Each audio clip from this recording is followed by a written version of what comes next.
Saúde, amada igreja, com a santa e gloriosa paz do nosso Senhor Jesus Cristo.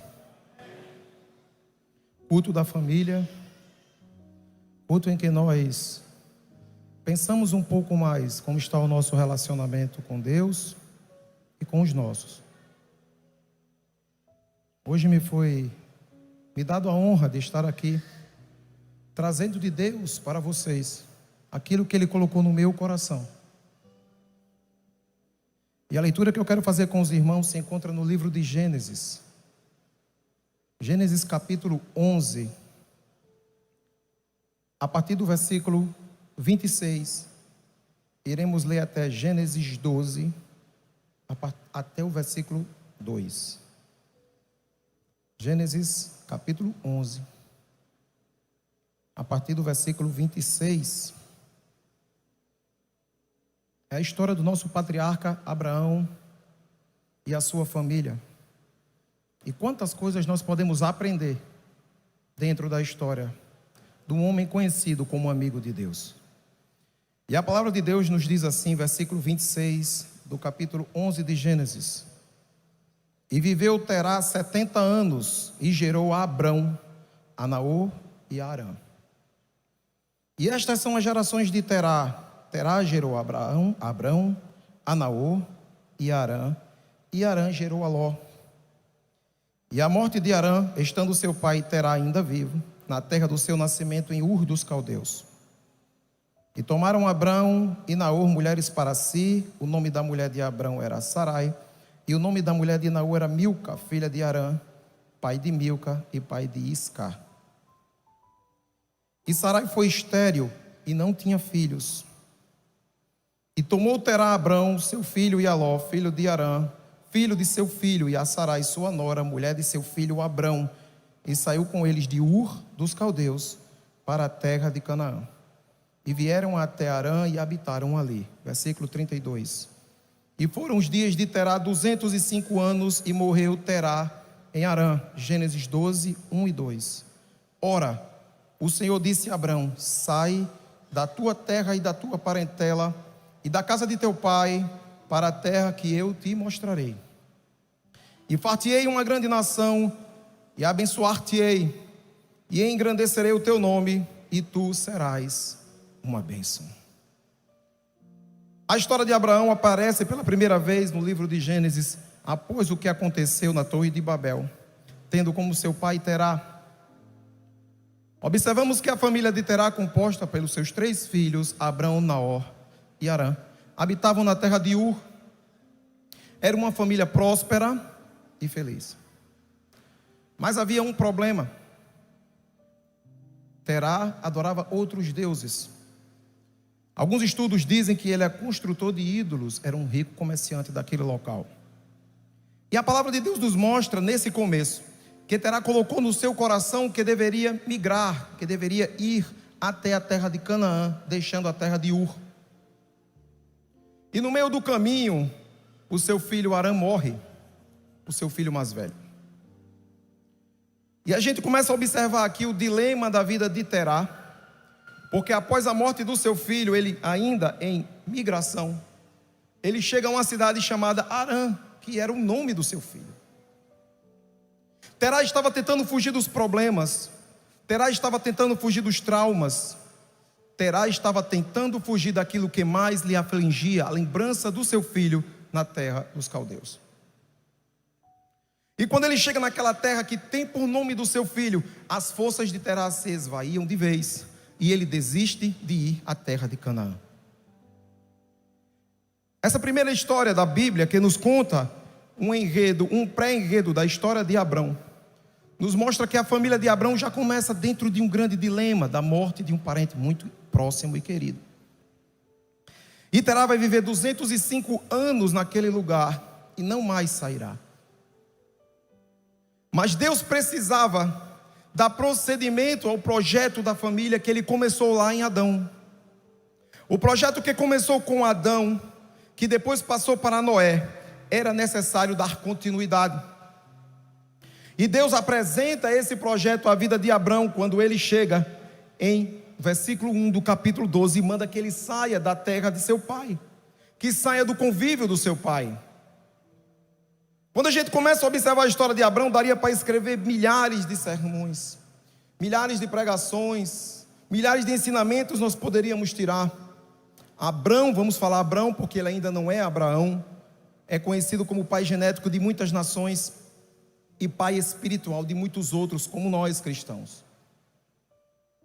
E quando a gente observa que Deus chega para Abrão e diz: sai da tua terra e da tua parentela, aquilo é mais um trauma. Eu quero que vocês tentem entender comigo o lado emotivo de Abrão. Ele havia perdido um irmão e agora o Senhor Deus aparece para ele e diz: sai do convívio do teu pai, sai do convívio do teu outro irmão e vais para uma terra que tu não conheces, mas eu te conduzirei até lá. Então, mais uma vez, Abraão está num dilema, mas ele ouve a voz do Deus Todo-Poderoso. Abraão, ele vai ser conhecido por ser um homem compromissado com Deus.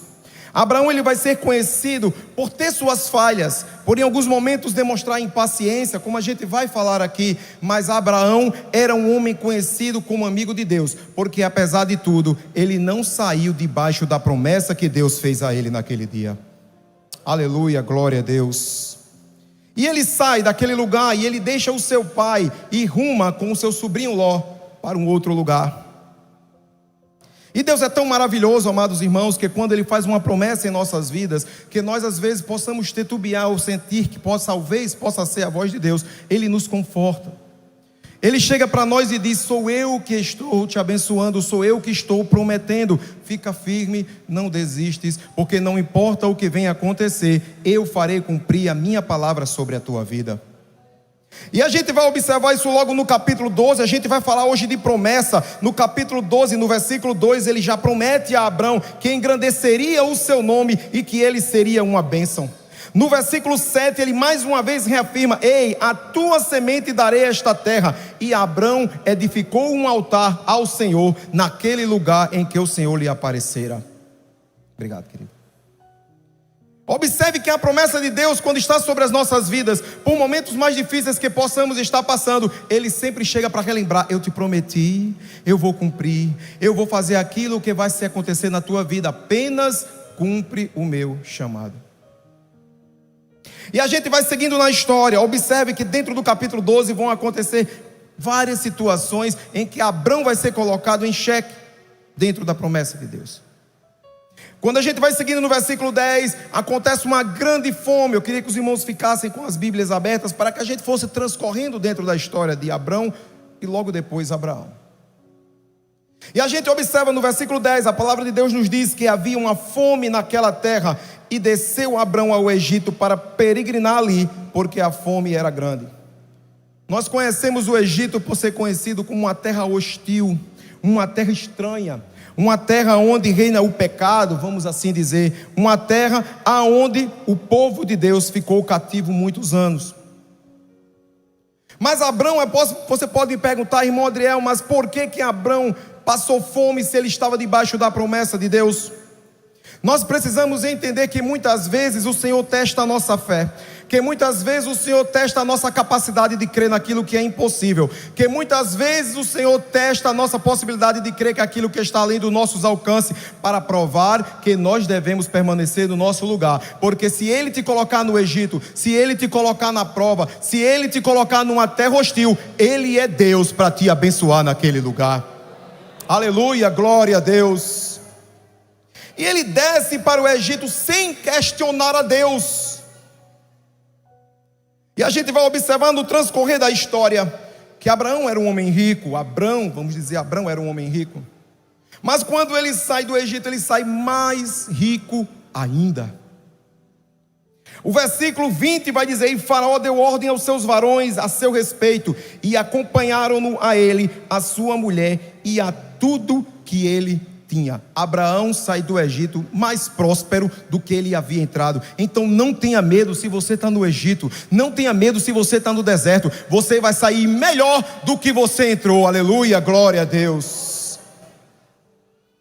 Transcorrendo mais um pouco, a gente chega no capítulo 13, vai acontecer outro drama dentro da família de Abrão. É a separação com seu sobrinho Ló. Ele perde um irmão quando seu pai ainda é vivo. Ele sai do conforto do seu pai. Ele passa fome. E agora ele se separa do seu sobrinho Ló. É profundo a gente pensar que possivelmente Abrão cresceu, tinha uma intimidade muito profunda com Ló.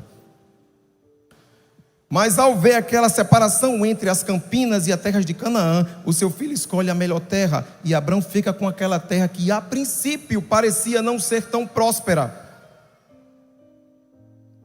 E a gente observa no transcorrer da leitura que parece que Abrão se entristece, porque além de perder o convívio com o seu sobrinho parece escolher o melhor e deixar o pior para ele. E mais uma vez, a promessa de Deus é reafirmada na vida de Abrão, quando no versículo 15 o Senhor Deus diz a ele: porque toda essa terra que vês, te hei de dar a tua semente para sempre. Não era só a terra onde Abrão estava indo, era a terra para onde Ló também estava migrando. Naquele momento Deus estava dizendo e está dizendo a você nessa noite: pode parecer que para onde você está indo não é tão bom quanto aquela pessoa que está indo. Talvez a promessa de Deus na vida daquela pessoa seja de prosperidade e para você esteja parecendo difícil. Eu quero te dizer nesta noite que o Deus que te prometeu, a promessa que Ele fez na tua vida, não importa que aos teus olhos possa parecer pequeno, Ele fará maior. Aleluia, aleluia, glória a Deus. E Deus conforta o coração de Abrão: ei, não te preocupas, essa terra que Ló está ocupando também vai ser da tua semente. Conforto na alma nas horas mais difíceis. E o versículo 18 vai dizer que Abrão ele vai habitar nos carvalhais de Manre. É preciso, irmãos, a gente compreender uma coisa muito importante: que quem está debaixo da promessa de Deus tem livramento. Quem está debaixo da promessa de Deus não tem só vitória, tem livramento. Quantas vezes Deus tem livrado a tua família de laços da morte? Quantas vezes Deus tem livrado a tua família de doenças? Quantas vezes Deus tem livrado a tua família de setas inflamadas do inimigo? Porque tu estás debaixo da promessa de Deus. Aleluia! E a palavra de Deus nos diz que Ele habita nos carvalhais de Manre. Por que você está dando ênfase, Adriel, ao final do capítulo 13? Porque quando a gente vai observando o capítulo 14, vai ocorrer uma grande guerra entre os 9 reinos que ali habitavam aquele lugar.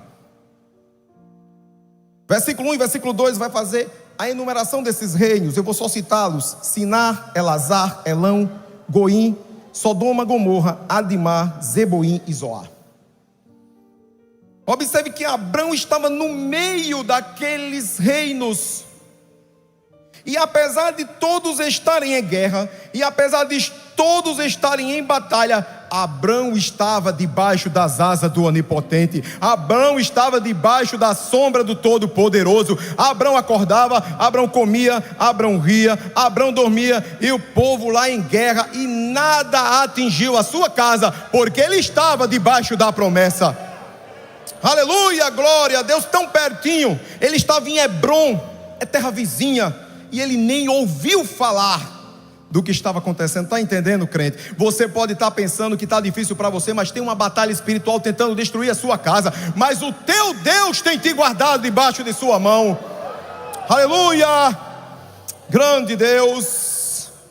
E como você prova, irmão Adriel, que ele nem ouviu falar? A Bíblia é maravilhosa. Ela vai dizer no versículo 14 do capítulo 14: ouvindo, pois, Abrão, quer dizer, ouviu, pois, Abrão, que o seu irmão, aqui a Bíblia fala irmão, estava em perigo. Ele armou os seus criados, nascidos da sua casa. Ele não foi buscar refúgio em soldados, mercenários. Ele trouxe os da sua casa. Ele pegou os 318 criados da sua casa, armou-os, preparou para a batalha e disse: vamos resgatar a Ló.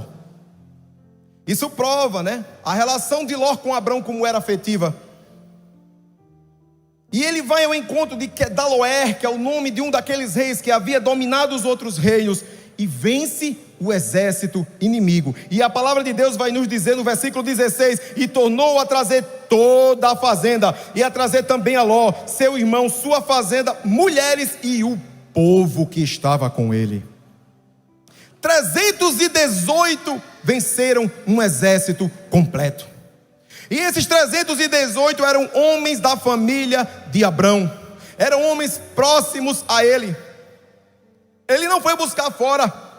O que eu quero te dizer com isso, que as batalhas que vierem a surgir na tua vida, tu vais lutar com a tua família. Tu não vai buscar ajuda de fora. Tu não vai atrás de psicologia, de sociologia, de filosofia. Tu vai atrás do Deus Todo-Poderoso, porque Ele vai te armar e vai te preparar para vencer a batalha. Aleluia! Pode parecer pequeno, mas o que está contigo é maior do que está lá fora. Aleluia, glória a Deus. A gente tem na Bíblia histórias assim. Em 2 Crônicas 32, versículos 7 e 8, nós temos aquela passagem conhecida, quando o rei da Assíria, Sinaqueribe, cerca a terra de Israel. E o rei fica aperreado, e agora o que vamos fazer? E Deus chega para ele e diz assim: esforçai-vos, tende bom ânimo, não temais, nem vos espantais por causa do rei da Assíria, nem por causa de toda a multidão que está com ele, porque há um maior conosco do que o que está com ele. Ele vem com braço de carne, mas conosco está o Senhor nosso Deus, que nos ajuda a lutar as nossas guerras. E o povo descansou nas palavras do rei. Aleluia, glória a Deus. Podem vir com braço de carne contra a tua família, podem vir com falácias, podem vir com acusações, mas o Deus que está contigo é maior para te dar vitória. Aleluia, glória a Deus. 318 venceram 9 exércitos, porque a promessa estava sobre a casa de Abraão.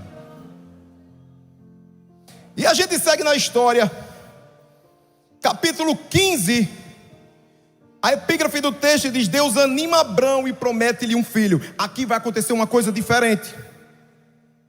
Observe que Deus anima. Abraão acabava de ter vencido diversos reinos, mas ele se torna angustiado, ele está atribulado.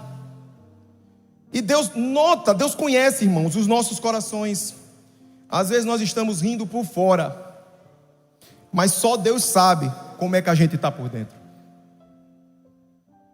Às vezes a gente está na casa do Senhor louvando, glorificando, mas estamos quebrados por dentro.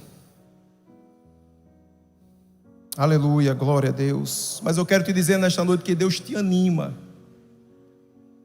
Deus te tem guardado. Deus está nesta noite reafirmando contigo a promessa de que Ele vai cuidar de você. Aleluia, glória a Deus. Ele vai cuidar dos seus. Você não pode desanimar. O Senhor chega para Abraão e diz: ei, não temas, Abraão, eu sou o teu escudo, eu sou o teu grandíssimo galardão.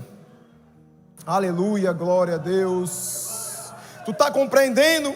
Tu está compreendendo o quão poderoso é o Deus que te guarda, o Deus que te protege, é o Deus que guerreia as tuas lutas, mas que também te anima, que fala baixinho nos teus ouvidos e te traz paz. Aleluia, glória a Deus. E o que acontece de diferente? Abraão finalmente pergunta a Deus. Veja, ele recebeu a promessa no capítulo 12 e não falou nada. Ele entrou no Egito, não falou nada. Ele venceu os inimigos de Ló e não falou nada. Mas agora, Abraão atribulado chega para Deus e diz: Senhor Jeová, versículo 2: o que hás de me dar? Como é que eu posso ter filhos? Até o mordomo da minha casa, Eliezer, era uma tradição, o filho do mordomo assumir toda a herança daquele que não podia ter filhos. Irmãos e irmãs, o que eu quero te dizer nesta noite é que não tenha medo de conversar com Deus. Não tenha medo de contar as suas dificuldades para Deus. Deus te prometeu, amém, mas não tenha medo de perguntar: Senhor, como vai ser cumprida a promessa na minha vida? Senhor, como é que tu vais fazer? Senhor, acalma o meu coração. Senhor, me anima. Senhor, me faz prosperar. Senhor, me faz sorrir diante de ti. Senhor, eu preciso ouvir como tu vais fazer. E Deus quer ouvir isto de você. Deus não quer você pelos cantos murmurando. Deus não quer você pelos cantos reclamando. Ele quer que você levante a sua voz e diga: Deus, vem em meu socorro. Aleluia, glória a Deus. E o Senhor diz: Abraão, aquele não é o teu herdeiro não. Mais uma vez, versículo 4: o teu herdeiro vai ser gerado de ti, O teu herdeiro vai sair da tua semente. Deus, ele não se irrita com Abrão. Ainda estamos em Abrão. Ele não se irrita, ele entende, porque nós somos falhos, irmãos. Às vezes na caminhada a gente quer duvidar. Às vezes diante da promessa a gente diz, está tão longe que não vai acontecer. Às vezes o crente comete o erro de dizer, não vai acontecer porque é da vontade de Deus. E você está no coração de Deus para não dizer que é da vontade dEle. Você está botando ponto final no plano que Deus fez na tua vida. Levanta as mãos para os céus e diz, eu creio que Deus fará cumprir em minha vida todas as suas palavras. Aleluia, glória a Deus. E a gente segue. No versículo 5 é interessante. Dentro do capítulo 15, Deus diz, Abrão, sai para fora, vem aqui fora da tenda. É a segunda vez que Deus chama Abrão para sair do lugar onde ele estava. Primeiro ele estava acomodado com a morte do seu irmão, uma tragédia. Segundo, ele estava triste porque ele não sabia como ia acontecer. Aí agora Deus chama ele para fora e diz, olha para os céus. Olha para os céus, começa a contar as estrelas. Abrão, 1, 2, 3, 4, eita, 5, 6. Aí Deus chega para ele e diz, assim como tu não podes contar, assim será a tua semente. Aleluia, glória a Deus. O que Deus está nos dizendo nessa noite é que assim como tu não podes colocar num caderninho, todo mundo tem um caderninho de projetos futuros, vou comprar isso para o ano, vou fazer aquilo, vou fazer a faculdade do meu filho. Sabe aquele caderninho? É pequenininho para os planos que Deus tem para a tua vida. Sabe aqueles projetos que você tem tudo aqui, principalmente as mulheres, né, que tem um computador, um super drive, tudo organizado na mente. Sabe isso aí? É pouco, perto do plano de Deus que tem na tua vida, porque o teu Deus é poderoso. Não limite o poder do teu Deus na tua vida. Aleluia, glória a Deus. Aí Deus faz um pacto com Abrão. Versículo 17, ele vai dizer, sucedeu que posto o sol houve a escuridão, e eis que um forno de fumaça e uma rocha e uma tocha de fogo passou por aquelas metades. Deus apresentou-se a Abrão. O forno de fumaça significa santidade, a tocha significa Deus passando no meio delas. E ali Deus firma um concerto de uma vez por todas com Abrão. Diz, olha, a partir de agora não tem mais volta. A partir de agora eu já te disse e vou continuar dizendo, vou abençoar a tua semente, do Eufrates à terra do Nilo, tudo será teu. Fica no teu lugar, cumpre o meu chamado, mantém o compromisso comigo, ergue um altar onde tu chegares, que eu farei cumprir a palavra em tua vida. Aleluia, glória a Deus. E é interessante que depois de todas essas bênçãos, acontece outra tragédia na vida de Abrão. Acontece a história de Agar. Havia um costume na época de que se não houvesse condições da pessoa gerar filhos, né, da senhora gerar filhos, ela poderia entregar uma serva para o seu marido. E Abrão aceitou aquele costume local e tomou por mulher a Agar. 3 pessoas envolvidas, que vai gerar uma grande crise que até hoje persiste, que são os descendentes de Ismael. Veja como decisões precipitadas. Veja como às vezes a gente quer ensinar Deus a trabalhar e dizer, eu vou ensinar porque eu sei como fazer, eu vou fazer um arranjo, eu vou botar uma escora aqui no projeto porque parece que está caindo. A gente não pode se meter ou tentar intrometer ou tentar fazer a vontade de Deus nas nossas vidas, principalmente dentro da nossa família. E a gente observa que Abrão toma Agar como esposa e ela gera um filho. E depois que aquele filho nasce, Sarai começa a observar que há alguma coisa estranha dentro de casa. E ela chega para Abrão e diz, o que eu vou fazer? Segundo o erro de Abrão, o primeiro erro foi quando ele mentiu lá atrás, que a gente nem comentou, sobre a sua esposa quando ele entrou no Egito. O outro erro de Abrão, ele vai dizer, aflige-a. Isso está no versículo 6 do capítulo 16. Abrão, ele tira de cima dele a responsabilidade, isso é mais para os homens. Às vezes os problemas vêm nas nossas vidas e a gente simplesmente joga a culpa para o outro e não quer assumir a nossa responsabilidade dentro do lar, e não quer assumir que é nossa culpa muitas vezes de algo de crise está acontecendo dentro do lar. E quando Abrão diz para Sarai, aflige, a culpa é sua, foi você que trouxe ela para mim, eu só cumpri o que era cultural. Sarai, com raiva de Abrão, sem poder fazer nada com ele, aflige a Agar.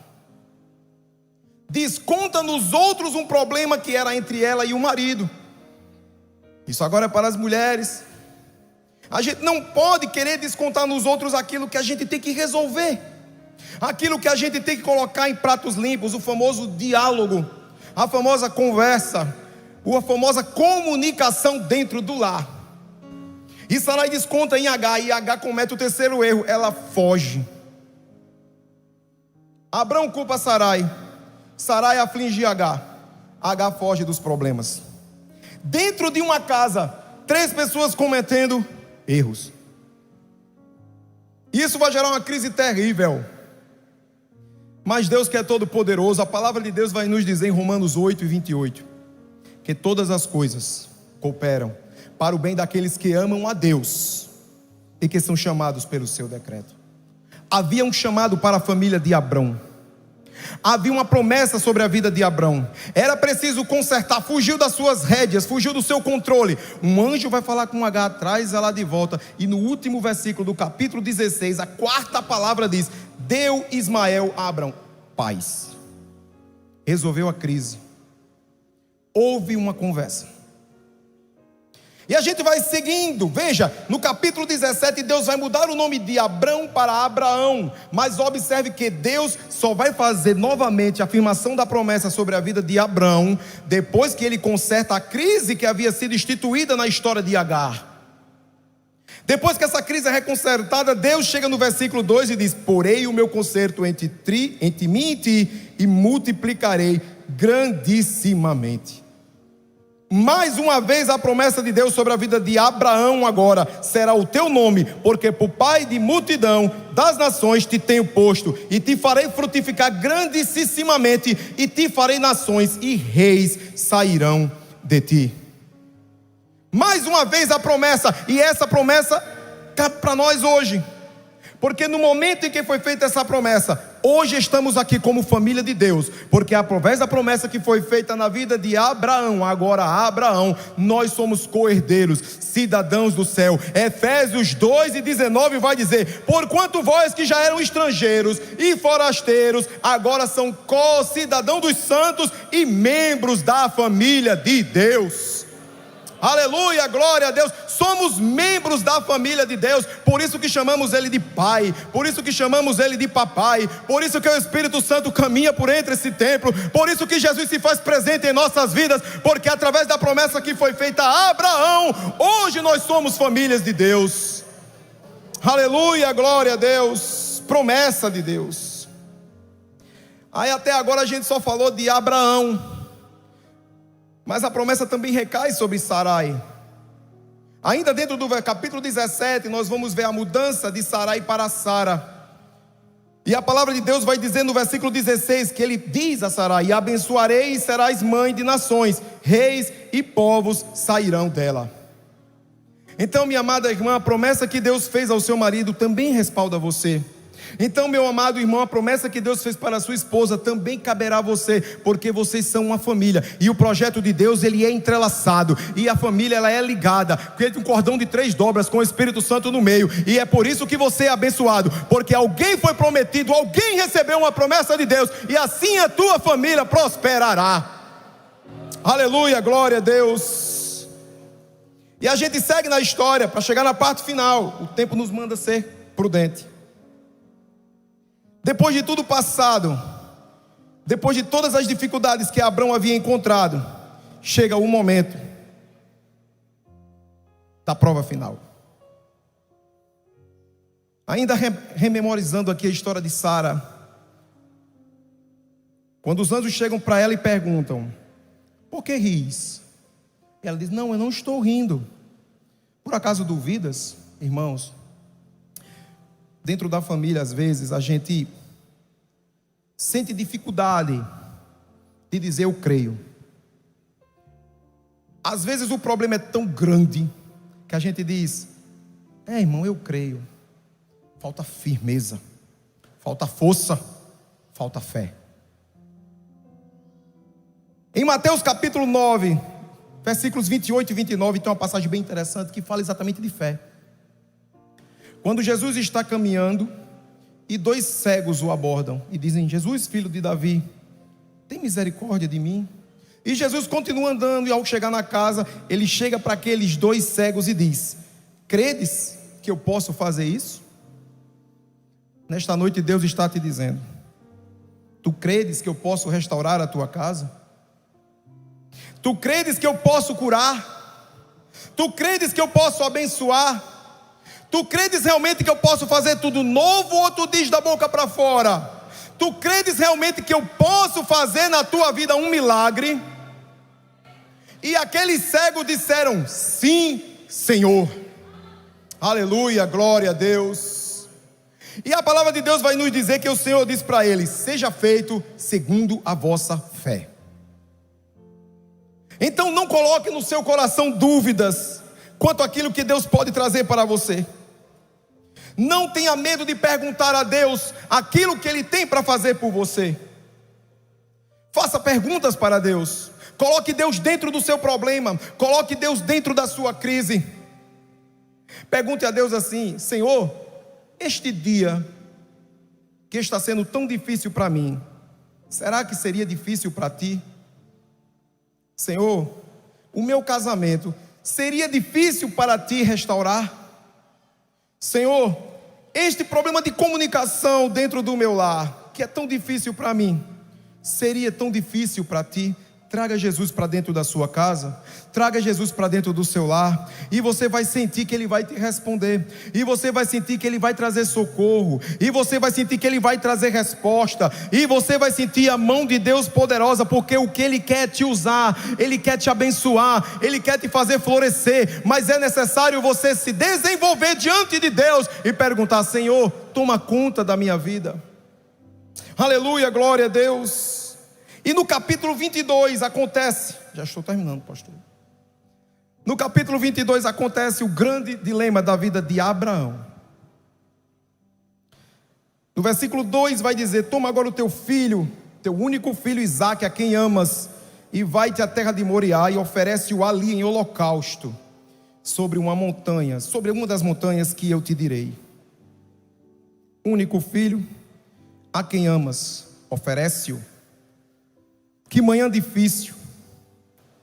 Talvez você já tenha passado manhãs difíceis na sua vida. Talvez o seu dia tenha começado difícil. Talvez a sua semana esteja tão grande que parece que não acaba mais.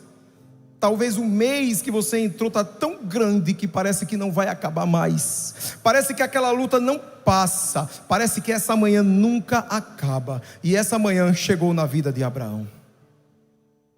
E ele levanta logo cedo de madrugada. Levantou ele pela manhã de madrugada, colocou as coisas sobre o jumento e seguiu com o seu filho e com os seus servos.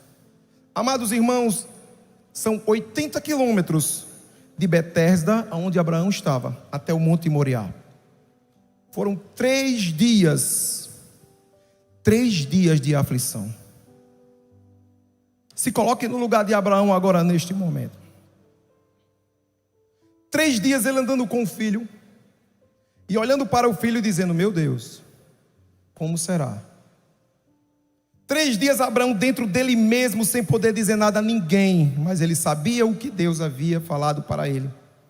Eu acredito, amados irmãos, que o que fez Abraão andar não foram suas pernas, mas foi a promessa que ele tinha que Deus, acho que ele ficava ouvindo o tempo todo no seu coração: Deus prometeu que a minha semente herdaria essa terra. Deus prometeu que a minha semente seria grandissimamente abençoada. Deus prometeu que seria como as estrelas do céu. Deus prometeu que seria como o pó da terra. Então eu vou seguir em frente, por mais difícil que possa estar parecendo. Deus está te dizendo nessa noite: eu te prometi. Não importa se são 3 dias, não importa quanto tempo você está nessa caminhada, fica firme, porque eu vou fazer cumprir. Provas virão, dificuldades virão, mas eu estarei contigo. Aleluia. E o versículo 4 vai dizer: e ao 3º dia levantou Abraão os seus olhos. Eu queria que vocês decorassem essa expressão. Levantou Abraão os seus olhos. Ele viu ao longe o Monte Moriá. Às vezes, nós estamos em uma caminhada e a gente vê o fim, e a gente vê a derrota lá na frente. Às vezes dentro da nossa casa a crise vai aumentando tanto, que a gente vai caminhando e quando de repente a gente vê que não tem mais para onde ir, vai acabar ali, a história vai terminar ali. A gente consegue sentir nesse versículo 4 uma fala preocupante, angustiada. E no versículo 5 ele vai dizer: ficai-vos aqui com o jumento. Ele fala para os seus servos. Irmãos, é muito forte essa parte, porque muitas vezes dentro da família, pastor Álvaro, a gente gosta de chamar pessoas para dar pitaco. Expressão bem nordestina, né? Pessoas para dar conselhos, vamos mudar a palavra. E às vezes esses conselhos nos afastam mais de Deus do que nos aproximam. É verdade, pastor. Às vezes nós ouvimos tantos outros conversa do WhatsApp, amiga, minha esposa tem ela trata as amigas, amiga, né? Eu fico só ouvindo. E às vezes a gente fica ouvindo aqueles conselhos, em vez de estar ouvindo a Deus. E aqueles conselhos nos afastam de Deus. E aqueles conselhos nos afastam do compromisso que temos com Deus. Por isso que aqui Abraão diz: ei, ficai-vos aqui, porque se vocês forem, vocês vão me atrapalhar. Vocês não vão deixar Deus cumprir o que Ele tem para a minha vida. Amados irmãos, o que Deus tem para você e para a sua família é com vocês. O que Deus tem para tratar é com cada um de vocês. Não incluam pessoas de fora. Não conte os seus problemas para os outros. Conte os seus problemas para Deus, porque só Ele pode resolver. Aleluia! E Ele diz: ei, fiquem aqui. E a gente vai voltar, viu? É muita fé. Oh meu Deus, é muita fé. E pela primeira vez Isaac vai falar. Eu quando estava meditando nessa parte de Isaac, assim, por ser pai, né, a gente fica muito comovido. Porque após Isaac ir com Abraão, a partir daquele momento, Isaac vira para ele e diz: pai, e agora? Às vezes a gente dentro do nosso lar, nossa esposa vira e diz: e agora? Resolva. Às vezes o nosso filho chega para nós e diz: papai, e agora? O que é que a gente vai fazer? Aleluia. E a gente olha para o céu, a gente olha para os lados e não sabe o que dizer. Eu acredito que Abraão chorou por dentro quando finalmente Isaac fala: pai, eu estou vendo que está tudo aqui. Ele é carinhoso, diz: eis-me aqui, meu filho, diga o que você quer. Mas cadê o cordeiro, pai? Como é que a gente vai resolver isso, Senhor? Como é que eu vou conseguir resolver isso dentro da minha casa? A resposta de Abraão é o que vai fechar toda essa história. No momento em que o filho dele chega para ele e disse: pai, ele diz: Deus proverá. Aleluia! Deus proverá. Deus proverá, Deus vai trazer. Não sei de onde, como Ele vai fazer, mas Deus proverá na tua vida. Aleluia, glória a Deus. Deus trará a resposta na hora mais escura. Deus trará aquilo que você precisa ouvir, mas você tem que declarar: o meu Deus proverá, o meu Deus proverá.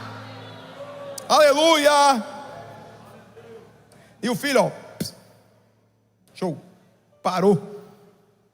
Eu acredito que no céu houve uma festa tremenda na hora que ele disse: ah, esse agora está fazendo o que eu quero que ele faça. Esse agora está confiando em mim. Esse agora está confiando os seus filhos a mim. Esse agora está confiando o seu emprego a mim. Esse agora está confiando as suas dificuldades a mim. Este agora está confiando a sua vida completa a mim. Porque agora eu me farei presente em sua vida. Porque eu proverei. Jeová Jireh, o Deus da salvação, o Deus provedor, proverá sobre a tua vida. E agora muda, né? No versículo 13, ele vai dizer de novo: olha, então levantou Abraão os seus olhos. Lembra o que a gente falou no versículo 4, que diz: e levantou Abraão os seus olhos. Agora tem uma diferença. Quando Abraão levantou os olhos no versículo 13, ele viu o fim. Quando Abraão levantou os olhos no capítulo 13, tem uma complementação, ele diz: e olhou. Ele viu a resposta.